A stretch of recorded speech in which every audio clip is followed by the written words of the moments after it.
Hal gereja, benarkah Alkitab yang terpenting, doktrin kurang penting?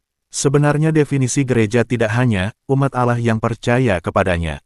Katekismus Gereja Katolik, KGK, memberikan kepada kita pengertian tentang gereja yang memang lebih mendalam daripada hanya sekedar himpunan umat Allah. KGK 777. Istilah biblis untuk gereja atau eklesia, secara harafiah berarti undangan untuk berkumpul. Itu berarti himpunan orang-orang yang dipanggil oleh sabda Allah, supaya mereka membentuk satu umat Allah, dan dipelihara oleh tubuh Kristus, menjadi tubuh Kristus sendiri. KGK 778. Gereja adalah serentak jalan dan tujuan keputusan Allah. Dipralambangkan dalam ciptaan, disiapkan dalam perjanjian lama, didirikan oleh perkataan dan perbuatan Kristus, dilaksanakan oleh salibnya yang menebuskan dan kebangkitannya, ia dinyatakan oleh curahan Roh Kudus sebagai misteri keselamatan. Ia sebagai persatuan semua orang yang ditebus di dunia, bandingkan Wahyu 14 ayat 4, akan disempurnakan dalam kemuliaan surga. KGK 779. Gereja itu serentak tampak dan rohani, masyarakat hierarkis dan tubuh mistik Kristus. Ia membentuk satu kesatuan, terdiri atas unsur manusiawi dan ilahi. KGK 780. Di dunia ini gereja adalah sakramen keselamatan, tanda dan sarana persekutuan dengan Allah dan di antara manusia. Karena gereja adalah tubuh mistik Kristus, maka Kristus sendirilah yang memberikan hidup kepada gerejanya dengan memberinya makan dengan tubuhnya sendiri, yaitu Ekaristi. Disinilah bedanya, mengapa ibadah gereja Katolik tidak hanya menitik beratkan kepada sabda Allah, atau pembacaan Alkitab namun juga Ekaristi. Maka, dalam misa kita mempunyai dua liturgi yaitu liturgi sabda dan liturgi Ekaristi. Lalu apakah gereja bersumber pada Alkitab? Jawabannya adalah iya, sumber ajaran gereja Katolik adalah Alkitab. Namun, bagi gereja Katolik, Alkitab bukan satu-satunya sumber diperolehnya wahyu ilahi. Karena wahyu ilahi diberikan secara tertulis, yaitu dalam kitab suci dan juga diberikan secara tidak tertulis, yaitu bersumber pada pengajaran lisan dari Kristus dan para rasul, dan ini yang disebut tradisi suci. Karena sumbernya sama, tradisi suci dan kitab suci tidak mungkin bertentangan. Ajaran yang termasuk dalam tradisi suci di sini dapat berupa ajaran dogma, yang berasal dari Kristus, para rasul, ataupun gereja, namun juga dapat berupa doktrin-doktrin pelaksanaan pada tingkat di bawahnya.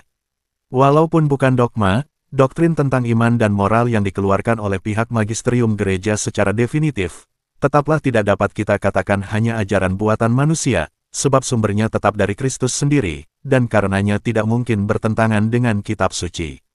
Pihak magisterium hanya menjabarkannya, berdasarkan prinsip-prinsip pengajaran Kristus. Maka di sini, sebagai orang Katolik, kita tidak dapat mengatakan, bahwa doktrin gereja yang bersumber dari tradisi suci sebagai hal yang artifisial, sebab kedudukan keduanya, yaitu Alkitab dan tradisi suci, adalah saling mendukung dan saling melengkapi. Ingatlah, bahwa Alkitab terbentuk dari kanon yang ditetapkan oleh magisterium gereja dalam tradisi suci.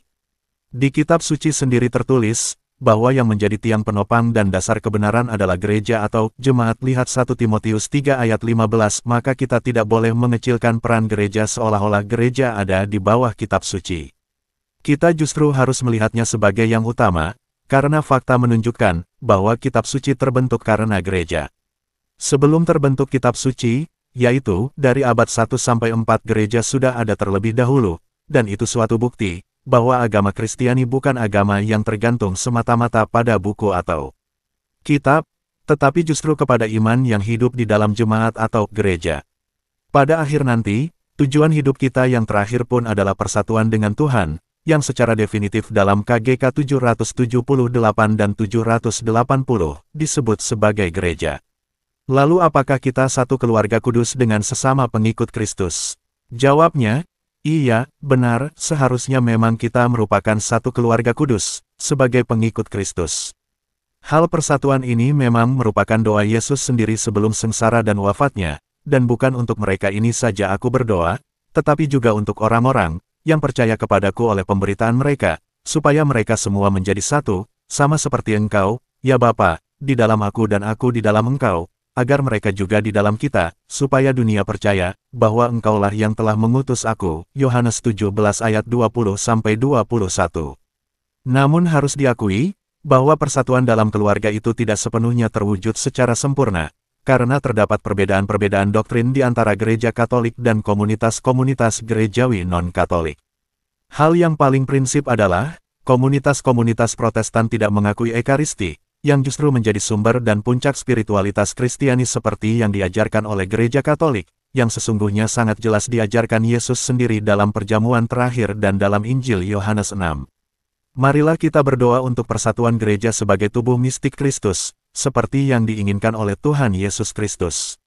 Namun juga, janganlah karena maksud ingin berdialog, lalu kita mengaburkan apa yang menjadi ajaran Kristus seperti yang dinyatakan oleh gereja Katolik. Marilah kita mohon agar hidup kita dapat dipimpin oleh kasih, namun juga kasih ini tidak mengaburkan kebenaran. Demikian, semoga mencerahkan. Salam kasih dalam Kristus Yesus, Tuhan kita. Tuhan Yesus memberkati, Bunda Maria dan semua orang kudus senantiasa mendoakan kita.